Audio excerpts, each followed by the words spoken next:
Well, I can't believe that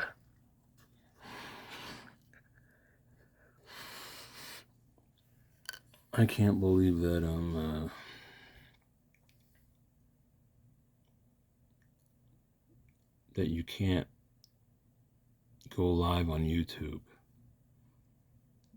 You could on Facebook, and I was used to that, and I tried on YouTube, and there's all these now regulations, like you have to have subscribers, and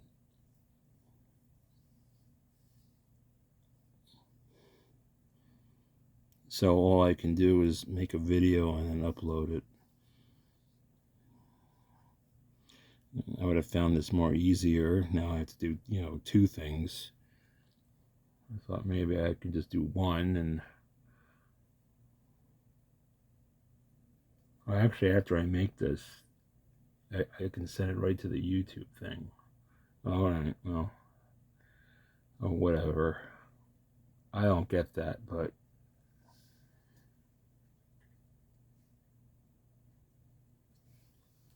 I think that's pretty shitty. But then again, there's a lot of shit going on.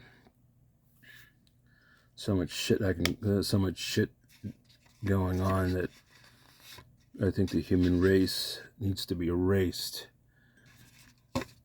If you get my drift on that one. Meaning that if the human race,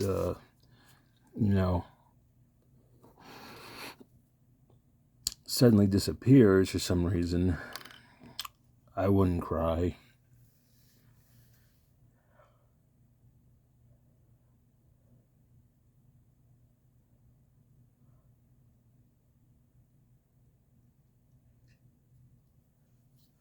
After all, no one's going to watch this anyway. But this video is about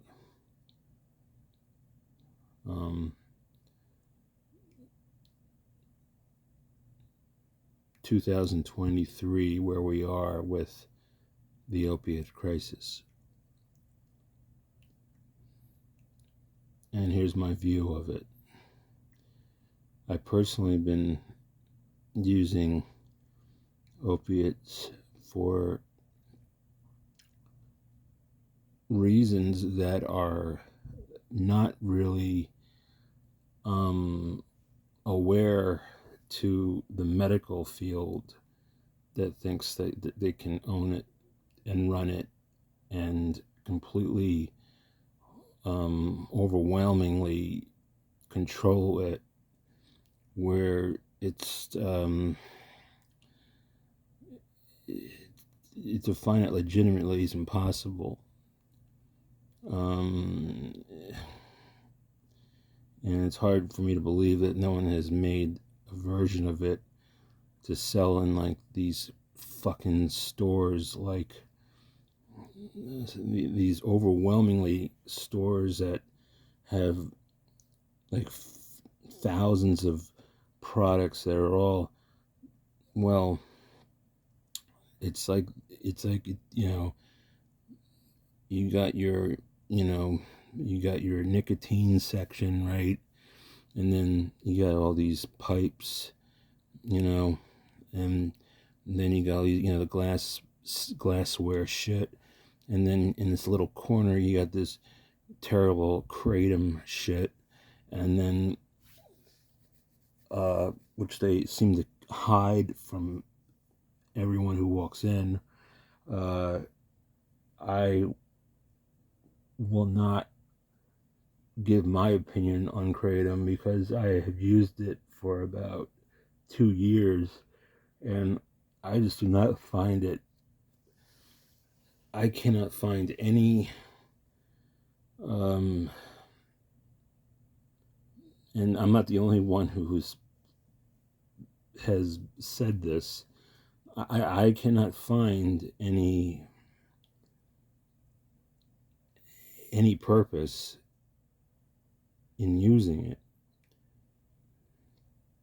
because I don't quite understand what it does. Right now, I just bought all this kratom from a legitimate company, called? It's called it's called Kraken kratom, right?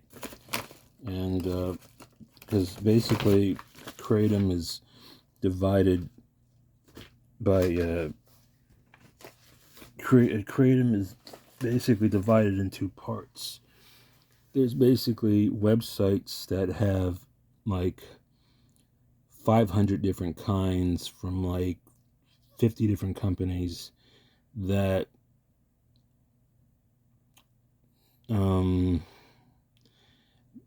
they're just and okay, they're just like emerged with one another, and their powders and their capsules and their basically gummies and their those their drinks and or like I'm trying this this gold extract. It's like a, what do you call this, with the baby dropper. I never really used kratom like this before, and so I got that, and I got this bottle of Zenith Nano Kratom 250. I don't know.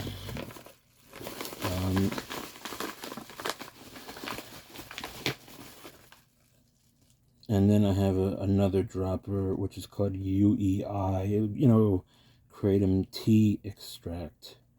Kratom tea extract. What is this about? So, I'm always like I don't know what the hell I'm getting here. And then on top of that, I got these gummies. I got the raspberry, the lime, and they had 3 of them. I got all 3.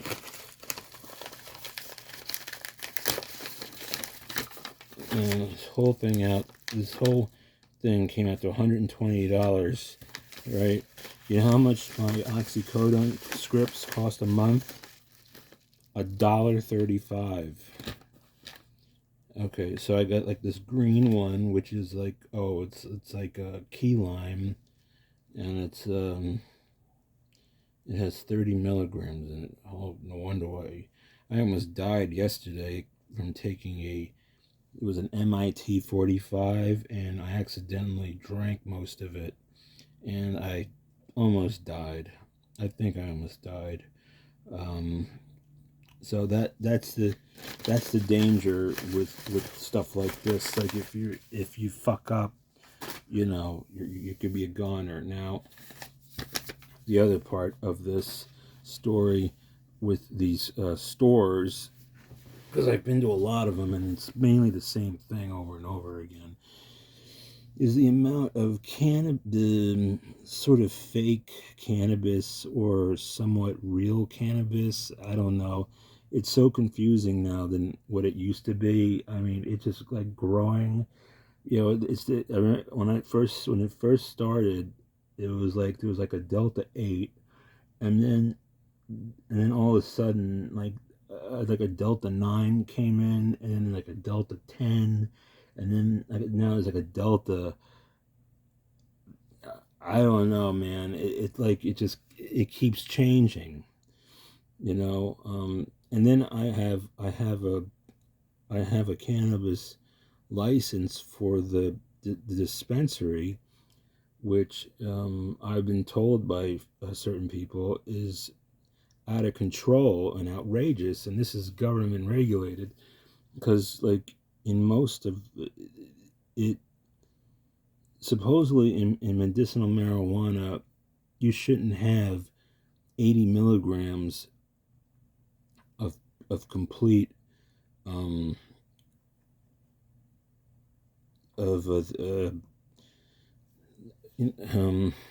not well. There's this the indica, the sativa, and the hybrid. But basically, there's just the so-called um, I guess is it just cannabis or something? I forget. It's been a while since I've been at the websites because I don't use it anymore because it doesn't help me. Okay. Um, I don't like the way that cannabis makes me feel. I've tried the sativa, I've tried the hybrid, I've tried the indica, um, and I found all of them to be not really. First of all, I can't function on any one of them. I mean, you're either like you're either flying in a fog, not knowing what the hell's going on, or you're like a rock, which they call what is that? Something in the couch kind of deal, which is the indica. It's like I don't know. It's some phrase they use, like in the couch or something. And I've tried that, and where that one was a little different, where I wasn't flying around. The oxycodone, you at least can function on it, like better than coffee, and then you go, then so and so let's switch over. So you got a store with like 5,000, like with Mike Tyson's face on it and all this shit, and then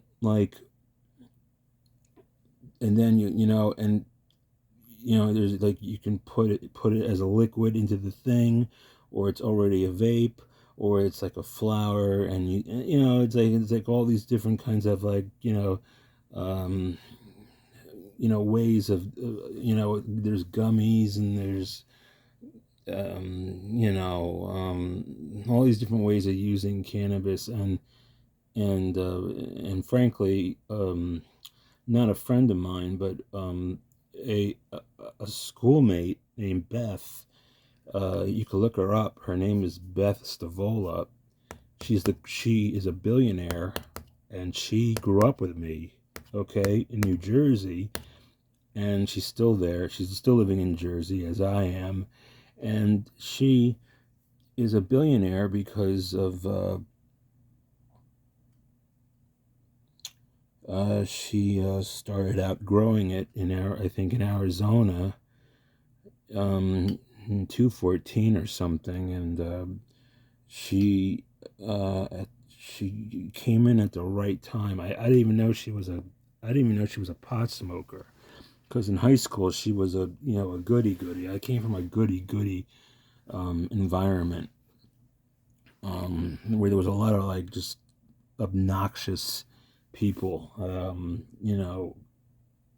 middle upper class, uh, you know,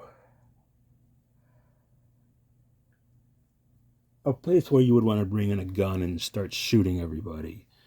Um, and you wonder why that goes on. I won't go into that because that's not what this is about. But yeah, I'm for more of that. I wish there was more school shootings. Um, that's just from a personal um, um,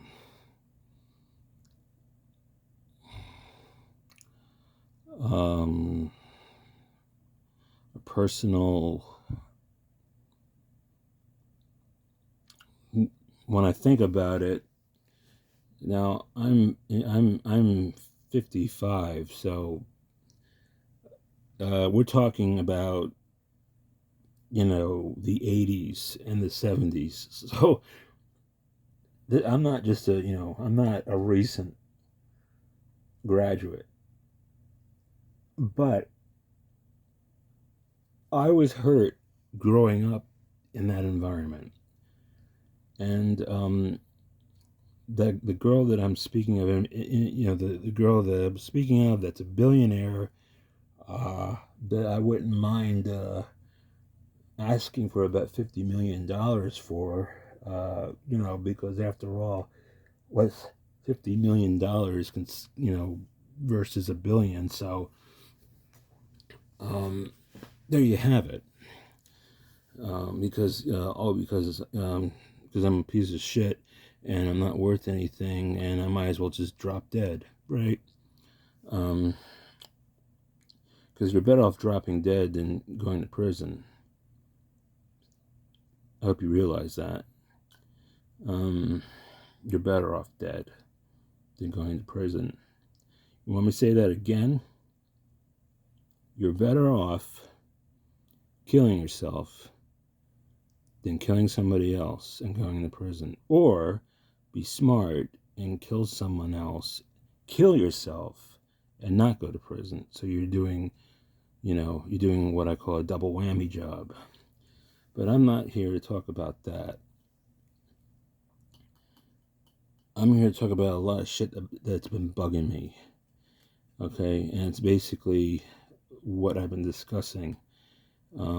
It's, I didn't even get to the other part yet. Now I'm going to get to the other part.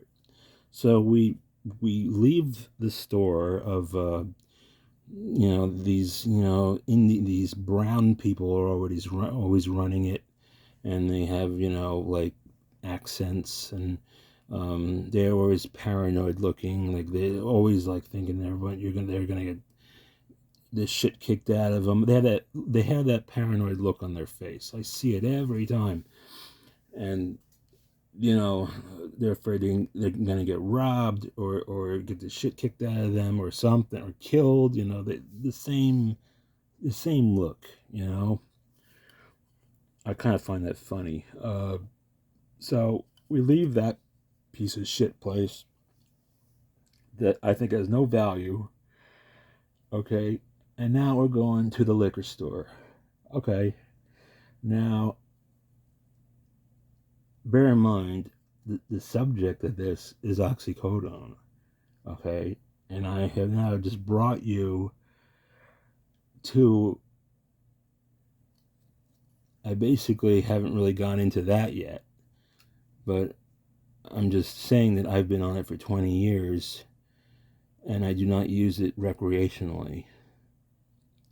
I use it as a serious medication because it actually helps me with lots of things. Positive. There is no negatives, okay? First of all, I'm not dead. Second of all, I've never OD'd.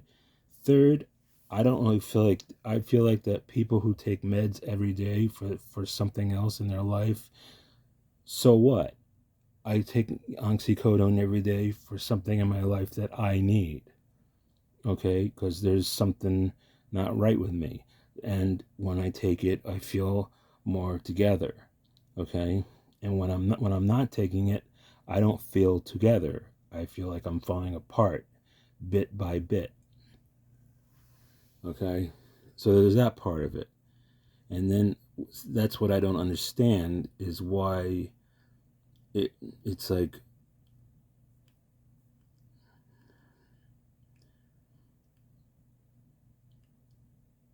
I don't know. It's this is pretty. Look, this is a simple way of looking at this. Okay, medical people, you're controlling the living shit out of it by having factories make it, and you're using it for your own controlling purposes for the society at large market, where they can have access to like an alcohol store and buy 5,000 different liquors, okay, and they could die by getting drunk behind a vehicle or walking and getting hit by a car because they don't know where they're walking to. They can get cirrhosis of the liver and die. They could die from an overdose because they drank so much in like 2 days or something. So liquor to me has the same toxic poisoning deaths as what they say opiates do. Okay, well, opiates. Here's an opiate situation. If you take too many pills, and say, well, um, if you take too many, if you take a handful of pills, it's really it's probably suicide anyway. Or because I mean, you got to think, you either stupid, or you got to figure, you got to like find your niche, where you're comfortable with, instead of like ODing, as a lot of people seem to do, you know. And the whole thing of fentanyl, I'm not even going to talk about. Okay, I'm not going to talk about it. I'm not even going to go into it, because that whole thing is so fucking stupid and off the wall. It makes everything like ridiculous. Okay, and somehow I think they're using fentanyl now more of a control excuse with this so-called opiate crisis, when it has really nothing to do with this whole fentanyl business. It has nothing to do with this.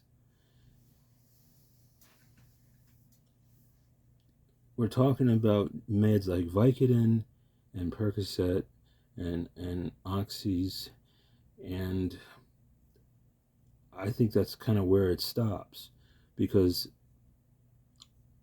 what I call the Elvis years, like Demerol and Dilaudid and straight out morphine, um, codeine is basically the light version of morphine. Morphine is more of in the heroin thing, and the heroin thing is pretty hideous. Um, that's definitely a possible death sentence.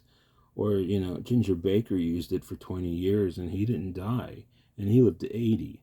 So if you don't know who Ginger Baker is, look him up. I'm not going to tell you. So there's a lot of stupidity going on around here, and a lot of like controlling, and a lot of manipulation, and a lot of like, they're trying to, I don't know, brainwash the simple-minded into saying that this is this, when I can tell you, as a 15-year legitimate user of both oxycontin and oxycodone, that I've never had an OD. I've never been hospitalized for it. I never got sick from it. I got sick from kratom multiple times. Yesterday, I almost died from it. But that's kratom. That has nothing to do with oxy. Fentanyl, I'm even curious about how quick and how much you need to take to die from that, because I don't even know. I don't even know, really. I mean, is it like a few specks? I don't know, because it's a drip. It's basically like basically like a morphine drip. That's how strong morphine is. If something is a drip, then that powder is most likely to be pretty damn potent. And I don't see this in the so-called Vicodin, Percocet, Oxy market. I won't even mention coating with Tylenol, because actually I don't like anything with Tylenol or Advil or aspirin in it, because they only go up to 10 milligrams, and you can only use so many, because of the dangers of aspirin and Tylenol and Advil. And there's my point. That is why the whole thing with the oxycodone, not the Oxycontin, I don't like Oxycontin for reasons. But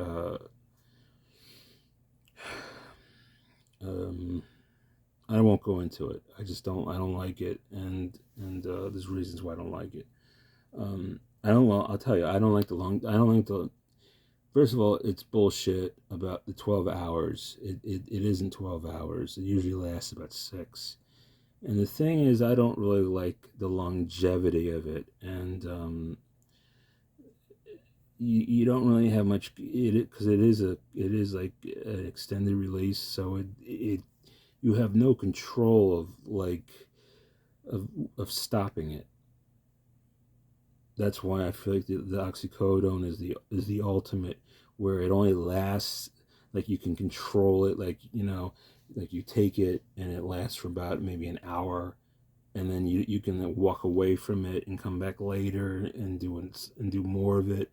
You know what I mean? So where OxyContin, uh, and that's where a lot of this started. All this conspiracy shit with the crisis, because there was not only a lot of deaths, but it was in the hands of doctors that were renting out little shacks and basically making a living by having lines around the block like a movie, and people would come in, pay the doctor $500, and the doctor would give multiple scripts. And this is before the computers were able to see what was going on. So that goes back to about 1995, and that's how it started.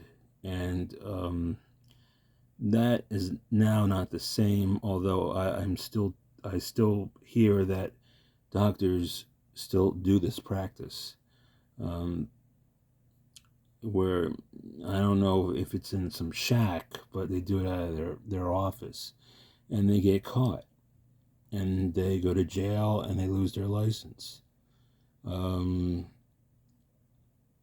you would think by now that they wouldn't do that, but some doctors are probably broke and they're desperate and they have to make an easy buck, and they go on this rampage where it's like, hey, you want oxy, I don't know, to whoever patient they have, and you're like, yeah. It's like, well, hand me over $500, and I don't know how often that happens these days, but it's still going on. And that alone is what's giving the whole thing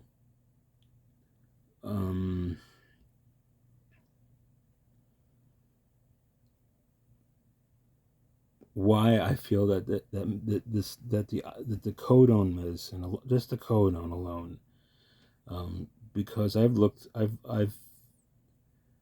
I have researched about everything else, and there's dangers in all the others. There's dangers in Demerol, there's dangers in Dilaudid, there's dangers in,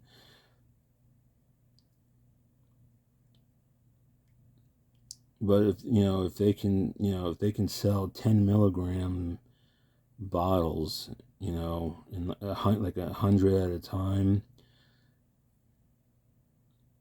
for I don't know however much, but I mean literally, and be over 21 years old, and show legitimate license ID stuff. I don't see why that can't be a legitimate situation, because you got all this methadone like Claritin behind the counter now. Before, it was, I remember when that stuff was on the floor, and then one day it wasn't, and the reason is because they would be buying like hundreds of boxes or something, and they were able to make meth out of it, because it was some ingredient in these allergy medicines that you can make meth out of it. And I never got into meth. I don't really think that would be my thing. Because basically I've used this med long enough where I get a legitimate prescription each month, and I have a pretty good rapport with my doctor, although I have moments of anger, but because she has me kind of stuck. And I think when I got stuck was when around 2:15 something happened that I wasn't aware of. because I just wasn't keeping up to date with what was going on, and there was apparently something going on, and I don't know if it was the fentanyl business, but that's possibly what happened. And the laws got more, they got more heavy, and because one day I went in there and asked to if I could move up a little bit in the prescription, and then I was told no. And the strange thing is, for the last 5 years before that, she she was capable of moving me up little by little. And then one day she wasn't able to do anything at all, like her hands were tied. And I'm thinking, why is this happening all of a sudden? And then I started talking to pharmacists and other people about it, and then I then got the news, you know. And then, but my doctor never told me this. She didn't tell me about any of this stuff. She was just telling me that, that all of a sudden, she didn't give me a reason. She told me that she couldn't do it, but didn't give me a reason. Like, I didn't like why are they, I'm thinking, because I was thinking they put up the computer system in the year 211. I'm like, and it's like 215, 216, and I'm thinking, don't they have, with this new system, doctors, pharmacies, and hospitals, and anybody with this computer program could find out anything that anyone's doing between a doctor, between a patient, or any place. And I'm thinking, how could this not be working? Well, it was working. The fact is that they meshed this new fentanyl business with the so-called medical industry, when it was really completely separate.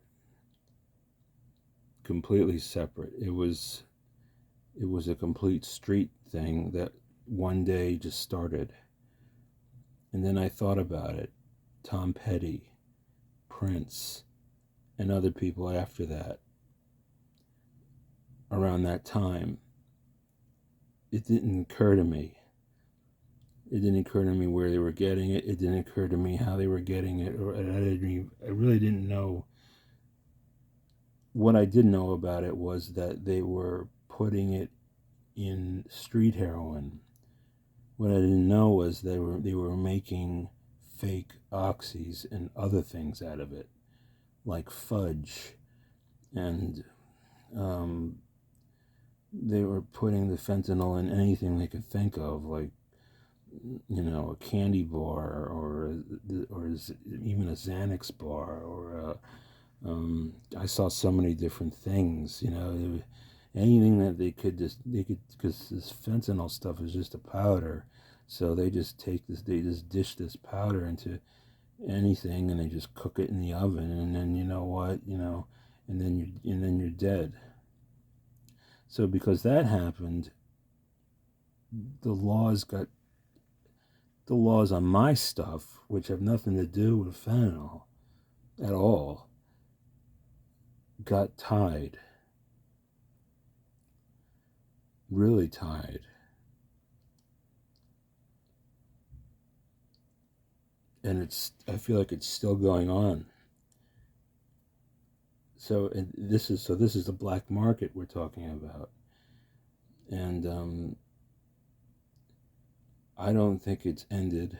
I think that the shit coming from Mexico or from China or whatever fucking dismal country, dirty dismal country, whatever it is, that they bring into the United States, and the United States is all fucking anal retentive, I don't know. You got gun laws in one state, Another state, there's no gun laws.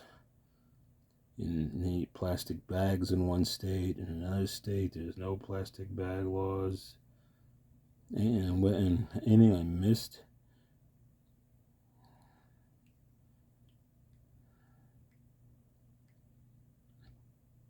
People die from smoking cigarettes and get lung cancer.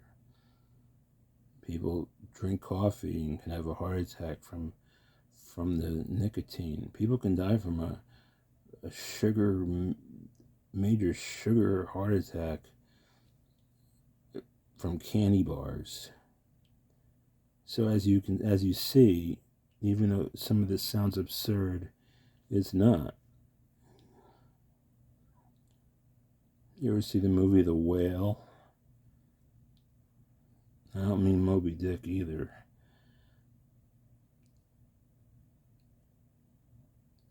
You know,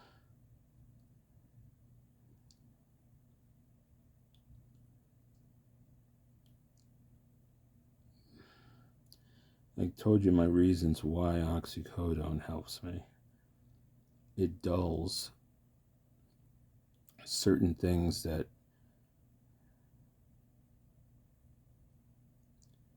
let's face it, when you don't have a normal life and you're 55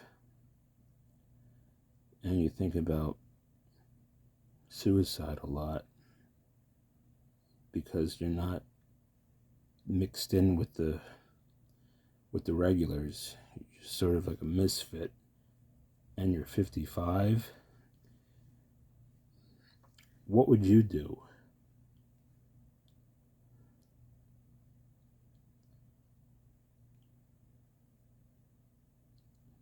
What would you do?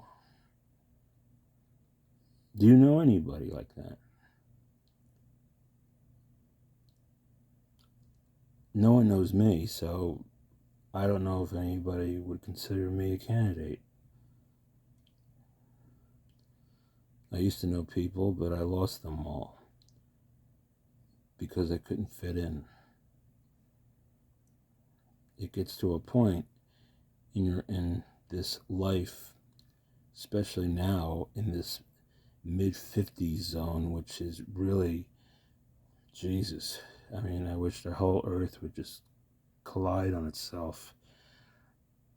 And especially where things are going between computers and phones, and how people are more disconnected and detached, and Facebook and this, people going shit over like how shitty Raiders is and Star Wars is and the new stuff, and it just never ends. It's just a lot of just negative and at the same time happy-going bullshit. Oh, look at me! Look at where I am! Look at my family! Look at my children! Who gives a fuck?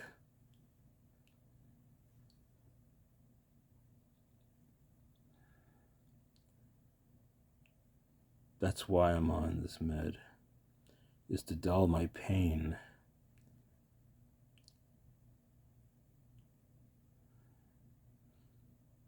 From all this crap. Because I've been down the antidepressant road. I've been down the psychiatry road. I've been down the SSRI road. I've been down the Prozac road, and the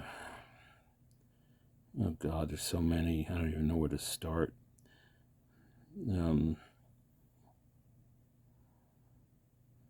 I can't even think right now. Prozac, Lexapro. I mean, they're always adding on every month, right?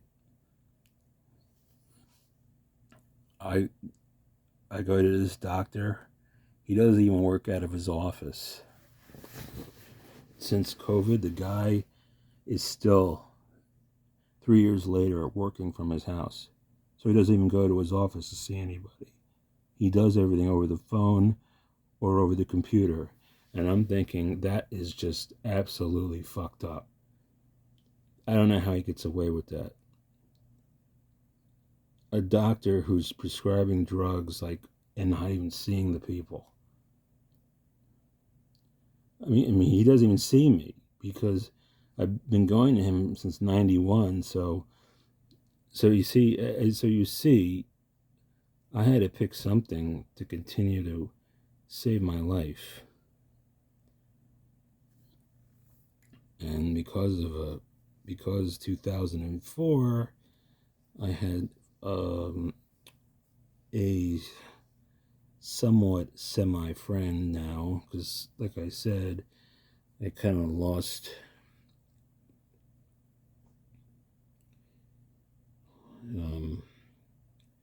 everyone I seem to ever know.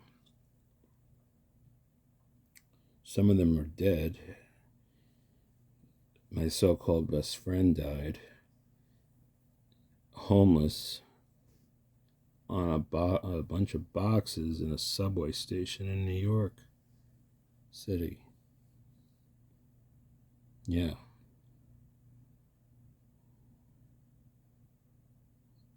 Really talented guy.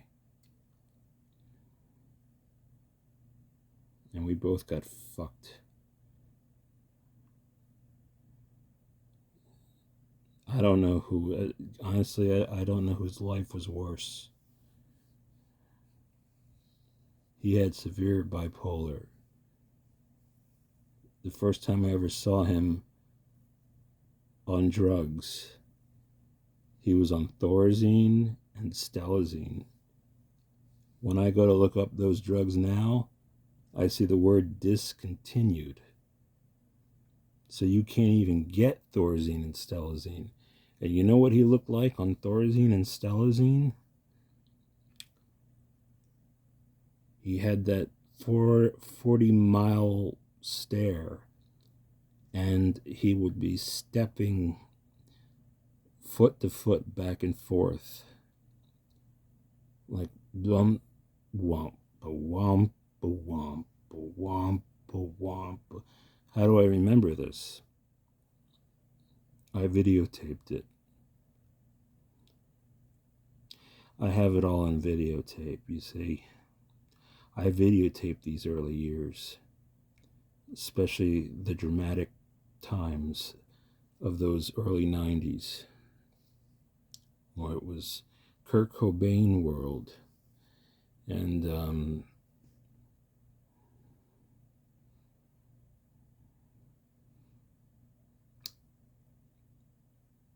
you see, I graduated at a time where it was happy world.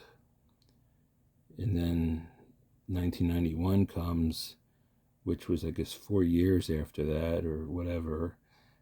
And then Nevermind comes on MTV. But it wasn't just Nevermind, was it? It became an outpour of death and drug addiction and depression and depravity and denim. Or it wasn't denim, it was whatever Kurt Cobain wore. Those sweaters. I forgot what he wore. I forgot the name of the material. It's not important. My point is that I was down that road. And I took those drugs that were prescribed from psychiatry. And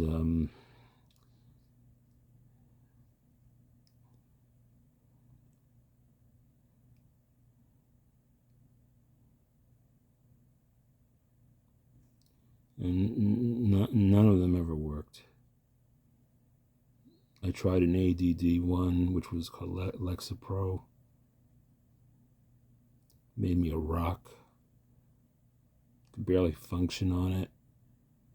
You're basically a rock on any one of these kind of meds. If you're on like I don't know, And there's these side effects that are really crude.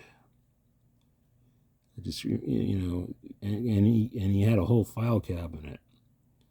Probably still has it. No, he actually probably, I don't know, because he doesn't go to his office. So he has his secretaries working out of his office, and he works from his house. 3 years later, he's still doing it. I mean, I think it's illegal to do that. I understand for a while, because of COVID, that was the way that people could make a living, was to do stuff with the internet. And God only knows if this COVID wasn't part of our internet world. It could have happened in the mid '80s. Then what do you do? It's just people took advantage. And that's what life has become. It's just advantage taking, through computers, through phones, through banking. Through fraud, through all this type of crap,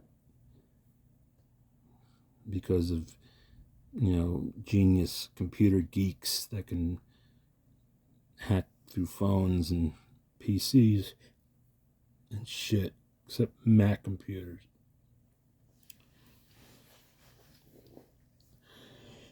Except Mac computers.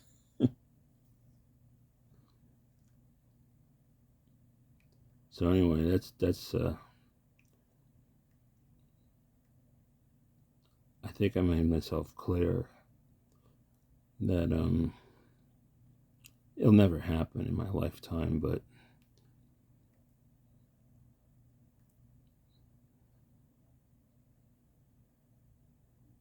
I really believe that oxycodone can be a very helpful medication for certain individuals that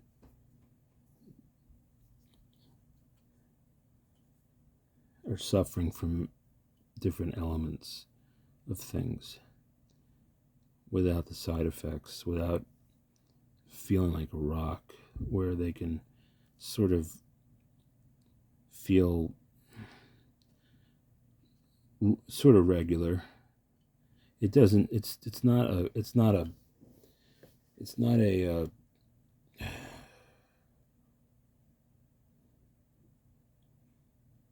It's not an end to all. It's not like it doesn't cure everything. I'm still isolated and reclusive, because that part of me, even with the med,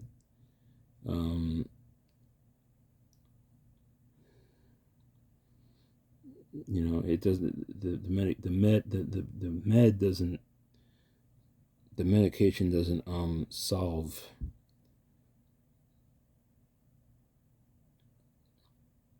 outside problems. It resolves inside problems. Just feelings that you don't want. It just basically dulls certain senses that you don't want to have.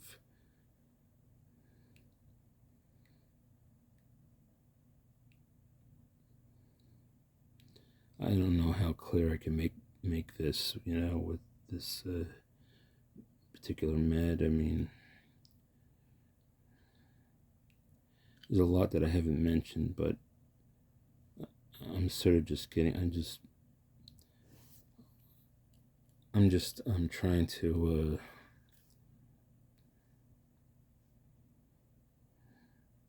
There's a lot of things about my personal life that I don't really want to explain, and how this medication helps. But what I'm saying is, it does not help on the outside world. It doesn't really numb it.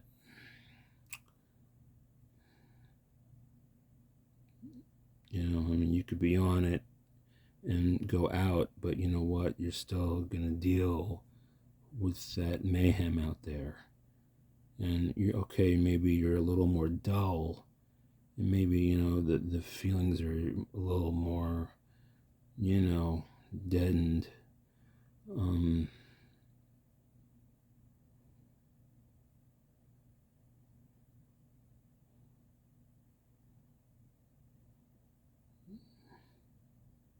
It's mainly for people who have trouble getting out. And when you're stuck inside all the time and you go crazy, well, mainly that's what I use the med for. The porn on the internet,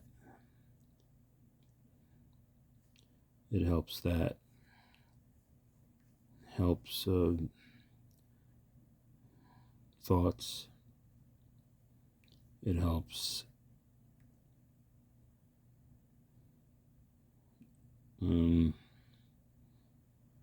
usually I know this stuff pretty well, but I'm sort of drawing a blank.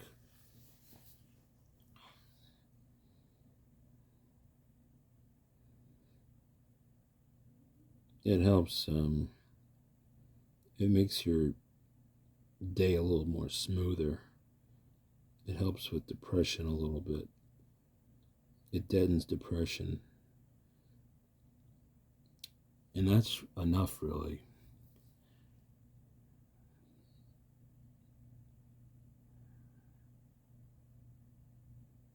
Yeah,